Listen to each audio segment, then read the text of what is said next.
Sports city धर्मशाला के समीप नरवाना स्थित पैराग्लाइडिंग साइट में Dhauladhar paragliding accuracy world cup के आयोजन में 7 दिन का समय शेष बचा है।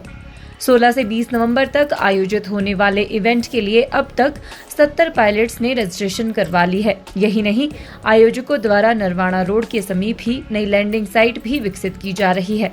ऐसे में अगले वर्ष नरवाना पैराग्लाइडिंग साइट में एक्यूरेसी वर्ल्ड कप से भी बड़ा आयोजन होने की संभावनाएं बढ़ गई है। गौरतलब है कि पिछले वर्ष भी नरवाना पैराग्लाइडिंग साइट पर एक्यूरेसी फ्री वर्ल्ड कप का आयोजन किया गया था, जिसमें देश विदेश के पायलटों ने अपनी भागीदारी सुनिश्चित की थी। नरवाना पैराग्लाइडिंग साइट की वर्तमान लैंडिंग साइट लोगों के खेतों में है। यही नहीं, लैंडिंग साइट के साथ लोगों के घर भी है। ऐसे में साल भर मौसम साफ होने पर पैराग्लाइडिंग गतिविधियों का संचालन सुनिश्चित करने के उद्देश्य से अब नई लैंडिंग साइट पर भी काम शुरू हो चुका है। Dhauladhar paragliding accuracy world cup को लेकर धर्मशाला के विधायक सुधीर शर्मा से बातचीत की गई तो उन्होंने बताया कि पिछले वर्ष से नरवाना पैराग्लाइडिंग साइट को अब लोग जानने लगे हैं।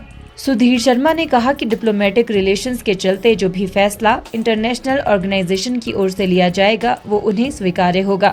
उन्हें किसी भी देश के पायलट के यहाँ paragliding accuracy pre world cup में आने से आपत्ति नहीं है। सुधीर शर्मा ने कहा कि अगले वर्ष नरवाना में पैराग्लाइडिंग का बड़ा आयोजन होगा। एक नई लैंडिंग साइट भी तैयार की गई है जिस पर काम किया जा रहा है, जो कि काफी बड़ी लैंडिंग साइट है।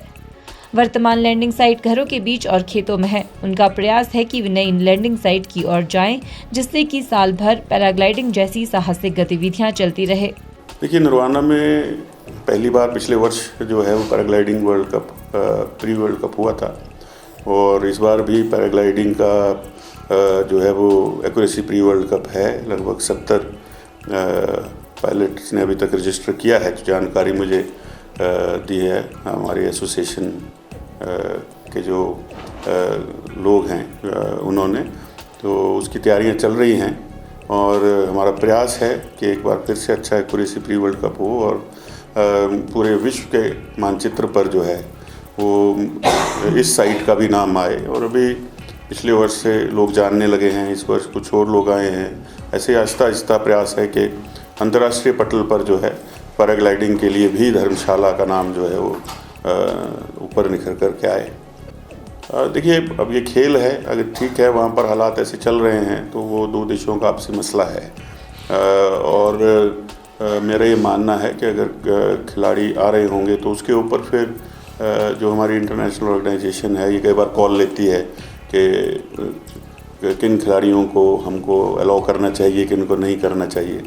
तो उन डिप्लोमेटिक रिलेशंस के चलते जो भी फैसला वहाँ से लिया जाएगा तो वो हमें स्वीकार्य होगा। बाकी हमें किसी भी देश से कोई आने से और खेलने से कोई आपत्ति नहीं है, चाहे वो यूक्रेन हो चाहे वो रशिया हो। जी हाँ, अगले वर्ष मुझे लगता है कि थोड़ा अच्छा और बड़ा आयोजन होगा। एक नई लैंडिंग साइट हमने तैयार की है जिसके ऊपर काम चल रहा है, जो मेन रोड पर ही है नरवाना के, और वो अच्छी बड़ी लैंडिंग है। अभी की लैंडिंग जो थी वो घरों के बीच में और लोगों के खेतों में है।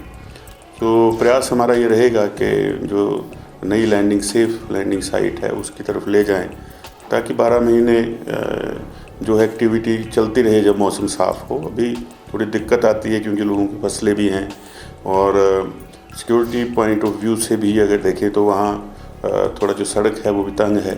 तो उन चीज़ों को जब तक हम ठीक नहीं करेंगे तो अंतर्राष्ट्रीय स्तर पर थोड़ा कम्पीट करने की दिक्कत रहती है। हिमाचल न्यूज़ 24/7 के लिए धर्मशाला से कृतिका शर्मा की रिपोर्ट। आप देख रहे हैं हिमाचल न्यूज़ 24।